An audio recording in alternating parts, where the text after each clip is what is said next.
یکی از چیزهایی که باید حتما مد نظر بگیری تا طراحی در نهایت فوق العاده عذاب در بیاد، مداد خوبه. اگه مداد خوب نداشته باشی طراحیت بد میشه. اما نمیخوام بهت بگم برو فلان مداد از فلان شرکت رو بگیر، برعکس میخوام بهت نشون بدم که ویژگی های اصلی اون مدادت باید چی باشه، چی باید داشته باشه که مناسب باشه برای تو که میخوای طراحی بکنی. 4 تاست، پس خوب گوش بده.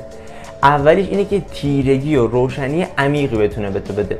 یعنی چی؟ یعنی هم بتونی تیره باش رسم بکنی، هم بتونه بافت خیلی روشنی به تو بده. مثلا اگه بری مداد H5 بگیری، فقط رنگ روشن رو میتونه به تو بده، میتونه روشن بده و یه مقدار تیره تر. اما وقتی میری مثلا مداد B9 میخری، میتونه تیره به تو بده، روشن هم بهت بده. پس کلا اون مدادی که میخوای طراحی بکنی، چرا؟ چون یه طرح خوب کلا طرحیه که هم روشن داشته باشه، هم تیره. پس یادت باشه که مدادی که میخوای بخری بتونه جفت اینا رو همزمان با هم اجرا بکنه. هرچی این بازه طولانی تر باشه، یعنی تیره به تو بده، روشن، مداد مناسب تره. این اولیش بود. دومی، سعی کن مدادی بخری که قطر پهن‌تری داره، قطورتر باشه اون مغزیش. چرا؟ وقتی که میتراشیش اون طول مغزی هم بیشتر میشه. اگه که قطرش بیشتر باشه چه اتفاقی میفته؟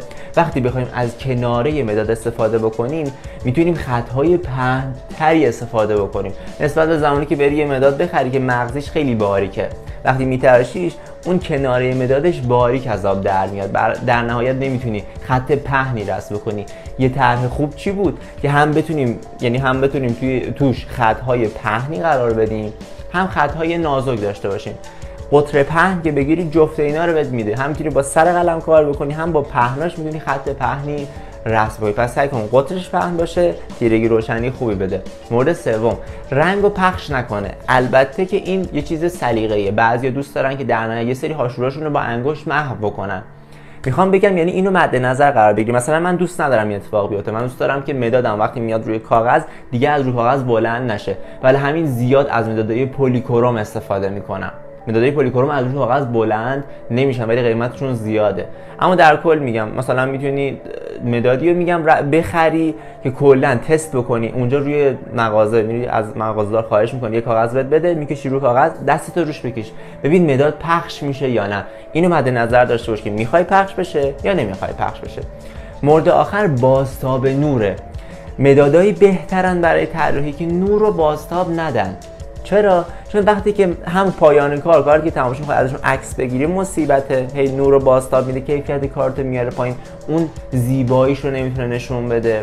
هم کلا زمانی که مخاطبینت میان اون کار رو میبینن، هی نور تو زاویه خاص بهش تابیده میشه، اصلا اون کیفیتی که میخوای بهت نمیده. پس مد نظر بگیر این 4 تا مورد رو، ببین کدومش برات اهمیت داره، همون مداد با توجه به اونا انتخاب کن. حالا پیشنهاد من چیه؟ ببین اگه من تمرینم رو بخوام بندازم دور، یعنی فقط واسه اینه که دستم قوی تر باشه و قرار تمرین بندازم دور، معمولا من کاغذ کاهی استفاده میکنم که ارزون قیمته، روش مداد B9 استفاده میکنم. درست که مداد نور رو بازتاب میده، مثلا اون ویژگی‌هایی که من میخوام همش رو نداره، ولی مناسبه نسبت به قیمتش میارزه. من میام یه قیمت کم صرف کنم چون قرار کارو بندازم دور.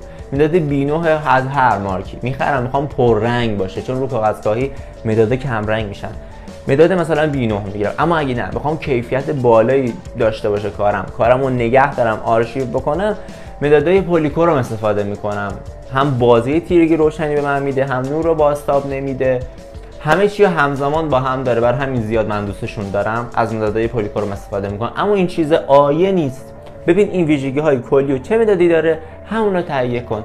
حالا تو برو برام بنویس تو کامنت ها که چه مدادی تا حالا خریدی خیلی کیفیت خوبی داشته، مارکشو برام بنویس تا ما هم یاد بگیریم. خیلی مخلصیم.